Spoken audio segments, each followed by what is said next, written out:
ఈ బొమ్మ super hit అని అవ్వాలి, అవుతుంది. అండ్ ఎందుకంటే ఇందులో నాకు కావలసినటువంటి నా మనుషులు అయితే ఏంటంటావు ఇప్పుడు? అదే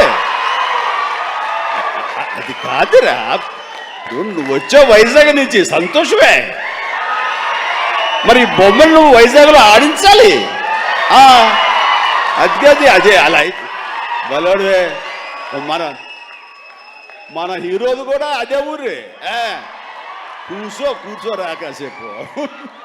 సో ఈ ఇందులో సత్యరాజు గారు ఉన్నారు, సత్య ఉన్నాడు, అండ్ సునీల్, అందరికి మించి నా బ్రదర్.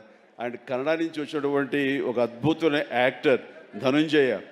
ఆయన గురించి నేను విన్నాను కానీ సినిమాలు చూడటం ఇది చేయలేదు. బట్ పుష్ప చూశాను. పుష్ప ఎక్కడ అనేది నాకు గుర్తు రావట్లేదు, కానీ డెఫినెట్గా ఈ సినిమాలో చాలా మంచి గుర్తింపు వచ్చింది. తను కూడా మంచి ఆర్టిస్ట్గా, తెలుగు యాక్టర్గా తను సెటిల్ అవుతాడు అంటలో ఎలాంటి సందేహం లేదు. All the very best Dhananjaya. And ఇక సత్యదేవ్ గురించి ఏం చెప్పను. నాకు ఇద్దరు తమ్ముళ్ళు ఉంటే కనుక అందులో ఇంకొక తమ్ముడు, మూడో తమ్ముడు సత్యదేవ్.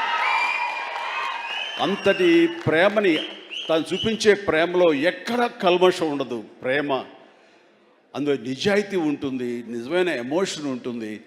తను ఇందాక చెప్పినవన్నీ కూడాను అన్నీ సత్యాలు. ఎందుకంటే నాకు అతను చూడగానే అతనిలో ఒక స్వచ్ఛత ఉంటుంది సార్, ఆనెస్ట్, సిన్సియర్. అది మాత్రం చాలా అద్భుతం. ఎక్కడ కృతకంగా ఉండదు, ఇంప్రెస్ చేయాలని మాట్లాడడు, అనుకున్నట్టుగా ఎగ్జిబిట్ చేస్తాడు, చెప్తాడు. అది చాలా మనకి మనసుకు హత్తుకుంటుంది.